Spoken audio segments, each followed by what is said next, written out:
अरे भाग्यवान, मेरे जूते कहाँ रखे हैं? मुझे बाहर जाने में देर हो रही है। तभी मालती कमरे में आती है।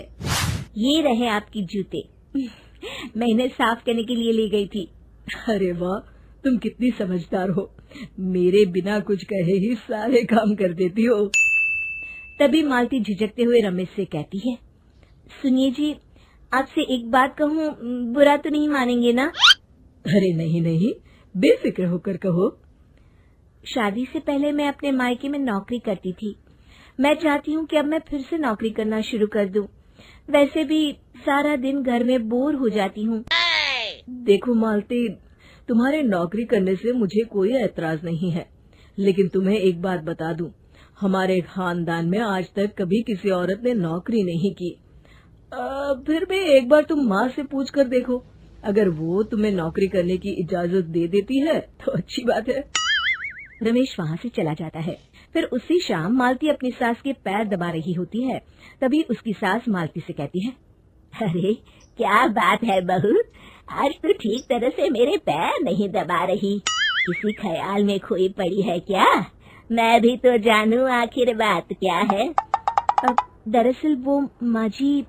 अरे हाँ हाँ बोलो, इतना सोच क्यों रही हो? माँ जी, अगर आप बुरा न माने तो मैं नौकरी करना चाहती हूँ। घर के काम करने के बाद मेरे पास काफी वक्त बच जाता है। मालती की ये बात सुनकर उसकी सास गुस्से में कहती है, अरे बहू, तेरी तबीयत तो ठीक है ना? आज ये कैसी बहकी बातें कर रही है? भला हमारे खानदान में आज तक कभी किसी औरत ने नौकरी की है जो तू नौकरी करने की बात कर रही है, हैं? अरे बहू, तू क्या रिश्तेदारी में हमारी नाक कटाना चाहती है? जितना जल्दी हो सके अपने दिमाग से नौकरी का भूत उतार दे। और अब जा, जल्दी से रसोई में जा, खाना बनाने का वक्त हो रहा है। मालती मन मार कर खाना पकाने के लिए रसोई घर में चली जाती है। अगले दिन। नमस्ते माँ जी, कैसी हैं आप? अरे आओ आओ दिवाकर बेटा, बैठो, मैं तुम्हारे लिए चाय मंगाती हूँ। बहू, जरा एक कप चाय तो लेती आना।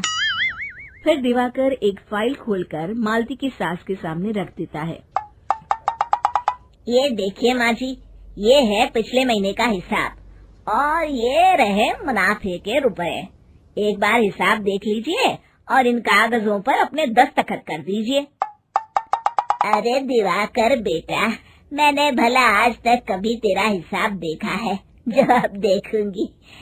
ला बता, कहाँ दस्तखत करूं?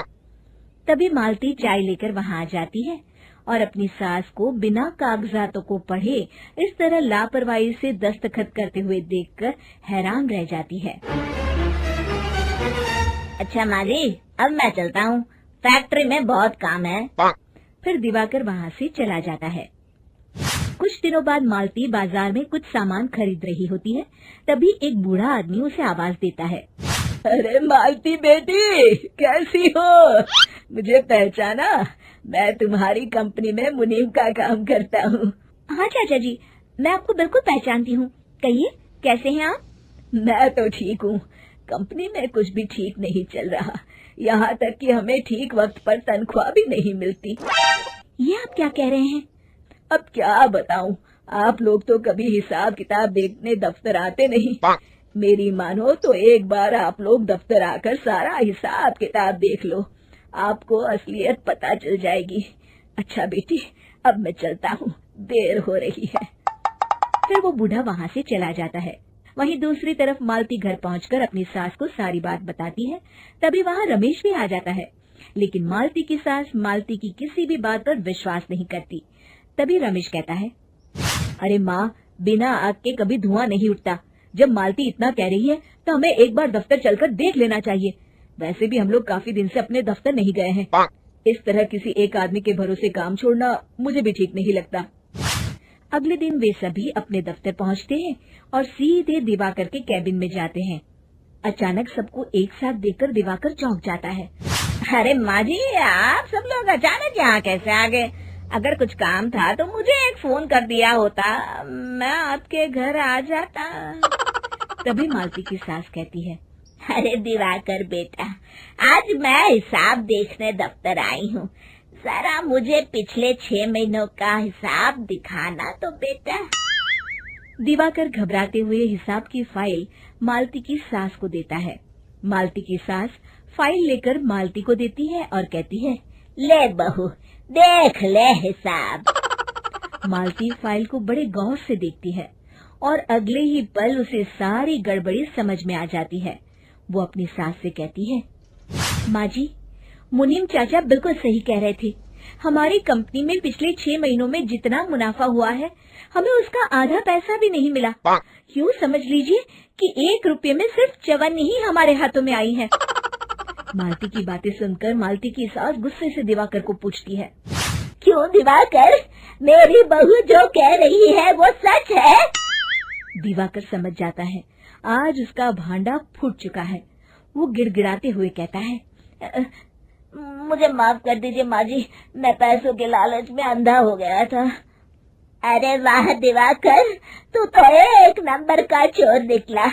इतने दिनों से मैं तुझ पर आंख बंद करके भरोसा करती रही और तू मुझे ही चुना लगाता रहा। अभी के अभी निकल यहाँ से और दोबारा अपनी शक्ल मत दिखाना। दिवाकर वहाँ से भाग जाता है। मालती की सास मालती को शाबाशी देते हुए कहती है, बहू, आज मैं समझ गई कि पढ़ाई लिखाई हमारी जिंदगी में कितनी जरूरी है।